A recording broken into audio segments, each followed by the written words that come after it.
The REVIT Offtrack H2O Jacket and Trousers might just be the best value adventure clothing out on the market relative to the performance, the versatility, and how well executed these are. It's our job as an independent retailer to sift through the masses of options out there on the market and find the ones to present to you that we think are the best.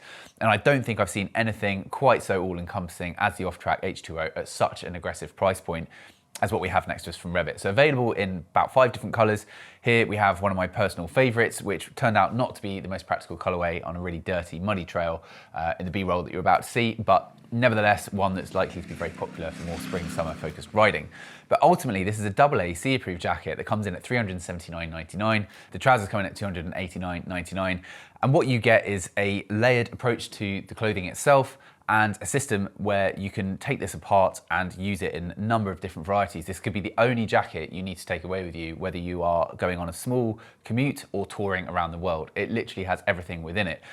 In short, what we have is an outer layer, which is a 600 denier polyester, high durable wearing fabric with a lot of ripstop fabrics as well around the arms and around the shoulders.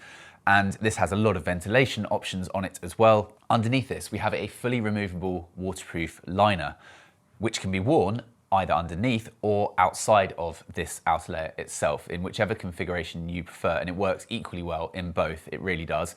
And then underneath that, we have a fully removable thermal liner as well, which can also be worn in its own right.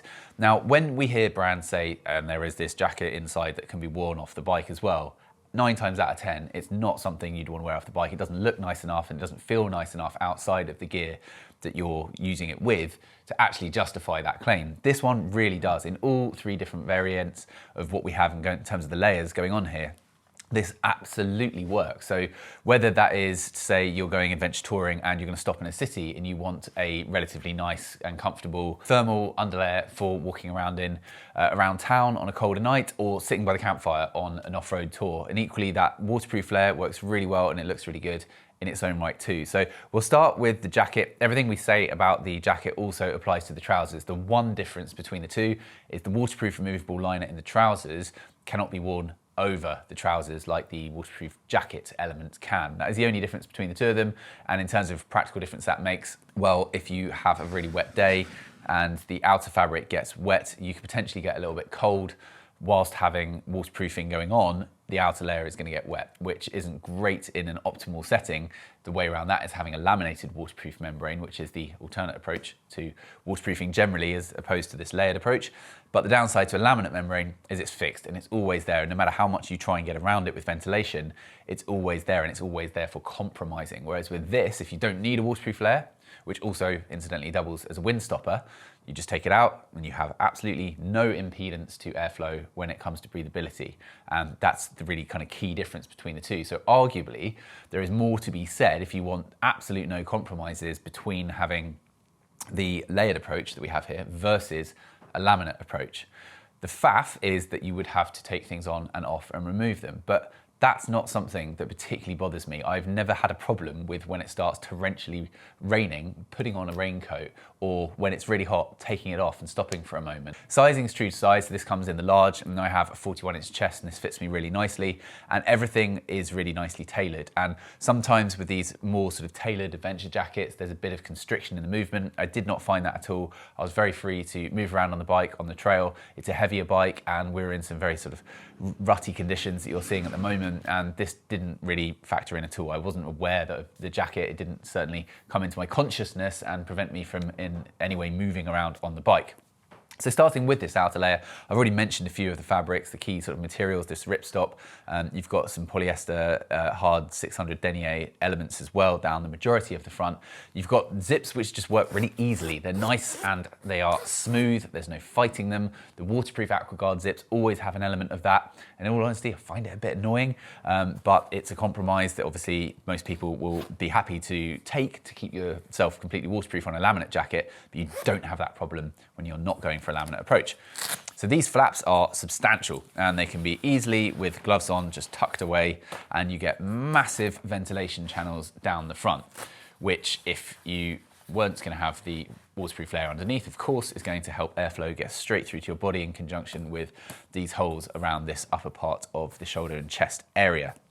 Storage pockets on the side with this Velcro overlay flap, pretty standard. Then in terms of tailoring points elsewhere, you can see you have a couple of different adjustment options for the buttons on the bicep area to pull that in as desired. Similarly, around the cuff, you have a couple of different options there, though in reality, I found there was only one point that made any sense. You also have a Velcro point on the other side.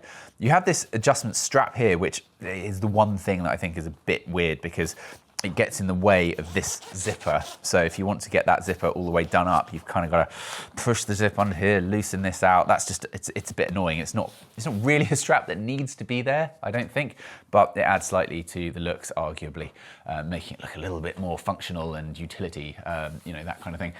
Soft neoprene piping around the top of the neck area so you can get this done up nice and tight and it's not going to scratch away at your neck. There's a rubberized point for the Rev'it branding on the side there and a few reflective strips which are fairly subtle. You've got these tailoring points in at the waist as well, and you've got this big poacher pouch storage option at the back, which would be a sensible place to keep the waterproof layer if you don't need to be using it at any point in time. Equally large exit vents to those chest flaps around the front. So this does go a long way when you're using it in its sort of summer warm weather configuration to keeping you cool. A full-on mesh jacket would be the ultimate, but that is really a marginal difference because even full-on mesh jackets, you're only really talking about this element being the part that needs the airflow, and you have airflow here and in this large chest section. So it's a very light piece of fabric once we take out these underlayers as well. So the differences there are going to be pretty marginal, but this gives you the option of having it usable in all configurations, as we will see, whereas mesh jacket is obviously limited to just being open all the time.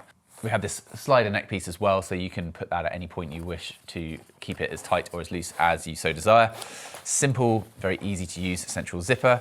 As we go underneath, I'm just gonna pop these open. That's just 2 poppers, not too many poppers. I complain about poppers a lot, but there's only 2 on either side, which just sort of holds things in place a little bit. Doesn't really make a difference. It's not really that noticeable whether you have them popped or unpopped. On the inside of the outer layer, you've got a sort of mesh cargo net on either side for storage.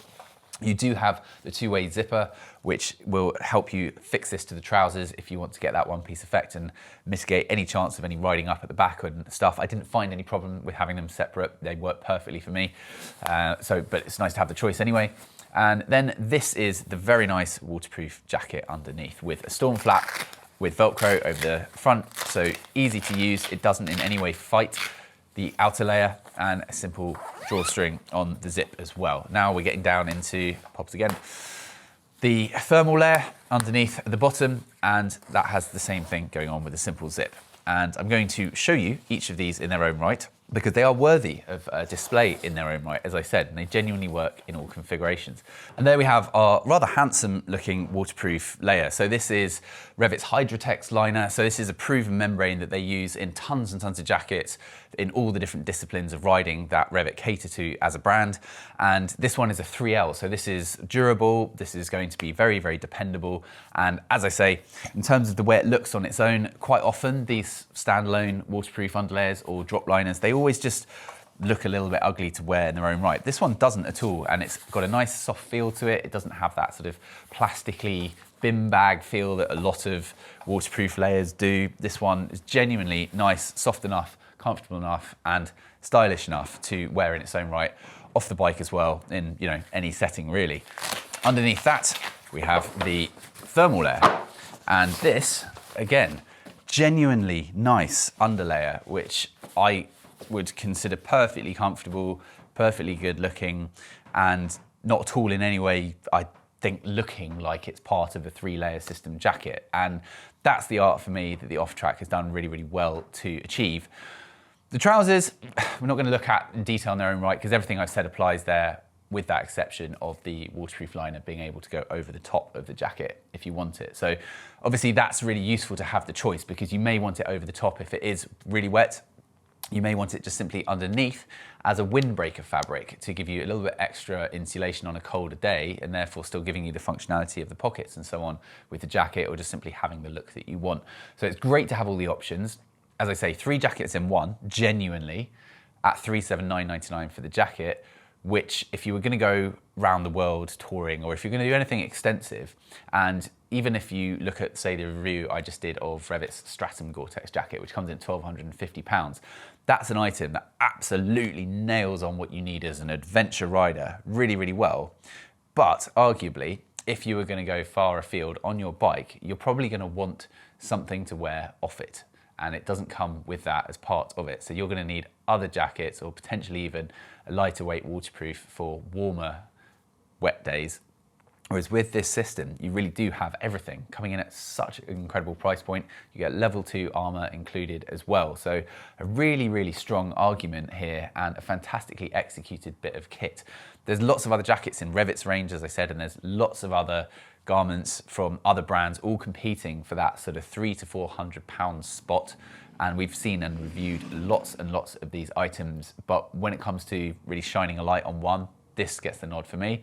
I hope that you guys feel the same way, but if you have any questions or any concerns, anything you think I've overlooked or you just want to know, then do leave that in the comments section below and we'll get back to you. And stay tuned, because there's an amazing stuff from Revit for 2024 and loads of other brands that you will be familiar with and brands that you won't be familiar with that we think you should be. So stay tuned, and hopefully we'll see you again for another video review. Thank you very much for watching. Goodbye.